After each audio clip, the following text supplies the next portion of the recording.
The start of spring is an interesting time for chefs, with the end of cellar vegetables and the beginnings of fresh growth. The possibilities in the kitchen seem endless. To celebrate some of these flavors of the season, we visit River Cafe on Calgary's historic Prince's Island for their annual Roots and Shoots dinner. Welcome to the 13th annual Slow Food Roots and Shoots dinner celebration on this lovely, typical Alberta spring evening. Hi there, I'm Andrew Winfield, Executive Chef of River Cafe, Calgary, Alberta. I'm Sal Howell, and I'm the proprietor of River Cafe. I'm Hugo Bonjean from Spirit Hills Honey Winery. Hi, I'm Darren McLean. I'm the chef owner of Downtown Food in Calgary, Alberta. The genesis of the dinner was really to champion local producers in and around Calgary and southern Alberta and to make their presence known at a particularly challenging time of year. We call it Roots and Shoots. Roots and shoots are the first two things that are kind of coming up. So you have your roots left over from the winter time and the shoots coming up in the springtime. So it's kind of that meeting of what's left over and what might be on the verge coming up. There are a lot of chefs championing local, regional, seasonal food in the kitchen, and we see a lot of the provenance of ingredients on the menu. In fact, it's become commonplace. I think tonight's dinner is a great celebration of that and a championing of those ideas and a great cross-pollination and collaboration of chefs in the kitchen. We love to work with our colleagues in the industry, and it's a great way to open up our doors to them. I'm absolutely thrilled. It's an absolute honor to be one of the chefs here today. It's sort of a little intimidating and overwhelming because there's so much talent and there's such history here. It's just a wonderful, wonderful room and restaurant. Slow food provides us an opportunity to fully relax and enjoy the food we are eating, instead of just eating to survive. River Cafe embraces this philosophy year-round. We just love to promote and help out slow food. It brings light to everything of the great products that's in Alberta and helps develop the community and make it even stronger. But not only that, we get a chance to bring in new chefs every year. I gotta tell you, you're doing a hell of a job breaking these crackers, man. So it kind of builds that community of chefs. So for me, it gets a chance to meet and know a few more people that I haven't before in the community, bring those guys in, chat about local products. I'm gonna knock it out. And then just tell me what you want. I'd love to. I got hands. I want to cook. They might have something that I haven't found. I might have something that they haven't found. And we get to share those kind of tales and stories of everything well. And really, that just makes the entire community stronger, and that's what it's doing. Another aspect of slow food that I'm very excited about is the emergence of a slow food youth chapter in Calgary. It hasn't quite launched, but it's about to. It's imminent, and we've got some of our kitchen brigade working on slow food youth along with some of the students in and around the state campus, and we hope to bring that to high schools and students throughout Calgary and Alberta.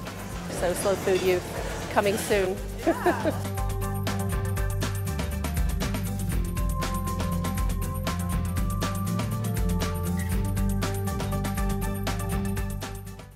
The food menu for Roots and Shoots was designed by 4 Calgary chefs and features ingredients exclusively from Alberta. This collaboration leads to a very unique and flavorful evening. The Roots and Shoots menu usually starts with a sit-down of the chefs that are invited to the dinner through the Slow Food group. We talk about a variety of ingredients that are around and what other people are wanting to do. A lot of the times I've spent where we just let a lot of other chefs pick things first, and then we kind of chime in afterwards with one of the dishes that we might use. We have a lot of great collaboration with so many farmers and producers that we have access to a lot of ingredients. So we like to see what everybody's doing. So it's nice to have a vegetarian dish based in there, which we're having this evening done by Downtown Food, so that's fantastic. And then we're having some representations of some lamb. We have some rabbit that we're doing. We have some pork that's coming in from Berwick. So a lot of those things are being used, and a lot of different herbs, spices, all the root vegetables that are still around in the season. Mine's very simple. Downtown Food, we try to focus on the ingredient first and not over-manipulate. We try to manipulate as little as possible and just show off what the ingredient is. So we're using beets. The ingredient we're using today is beets. Beets, beet greens, apples, beet juice, horseradish, cumin crisp, rice crisps. Really cool local farm in northern Alberta. They do beautiful, different colored beets, and so we just have this really wonderful, fresh, light course, which is, people think beets, and we're trying to do something that's really fun and light and a little different with beets today.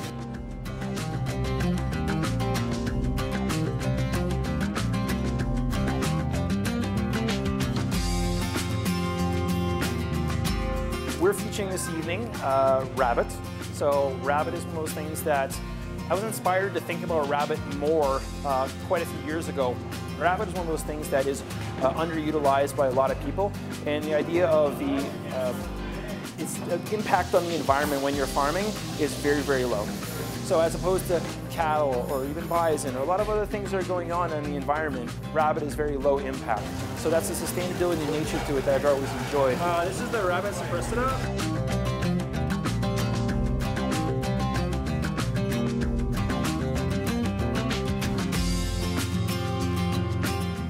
I'm also really interested in Andrew's rabbit dish because my friend Hugo Bonjean, who has created a winery here in Alberta, in Millerville, and he is making wine from honey. It'll be really fun to see everyone's reaction tonight with those pairing of the rabbit and the honey wine. Typically, honey wine is called mead, and it quite often is either sweet and has very strong honey overtones. And so what we deliver is really a local alternative for Alberta to the wine markets. So our wines are entirely dry. They do not have strong honey overtones. They're pretty balanced, have a lot of structure, and a very good acidity base in them. So we're really glad to have our wines tonight as one of the pairing wines with one of the courses. The event featured wines and spirits from Alberta and BC, some of which were coupled with a creative mix of house-made Saskatoon berry bitters and mead vermouth. We see it as a great opportunity for us to tell our story and share our philosophy, our culinary philosophy, our sustainability philosophy here in the restaurant with guests who might like to know a little bit more. Sometimes that doesn't always come across when people come for dinner, but we're able to have a dialogue and speak to them and share those ideas, and also demonstrate the commitment that we have and other restaurants have in the community. It's really a great event for slow food, and that's one of the biggest things that we like to do, is to make sure that we're representing slow food in this. It's really a great chance for people in the community to get to know chefs that are coming in, and chefs that haven't worked with as much local product as before. They have to kind of adhere to a lot of the boundaries that we put on the dinner of trying to make sure everything is pretty much 100% Albertan. If not, we have close proximities like southern Saskatchewan and just kind of different areas that are around. But those things are really indicative to the prairie environment and the actual growing season and environment that we are in. We're a member of Slow Food and have been supporting Slow Food for years. This is actually, for us, our crowd to get exposure to. I'm really excited to try a couple different things tonight.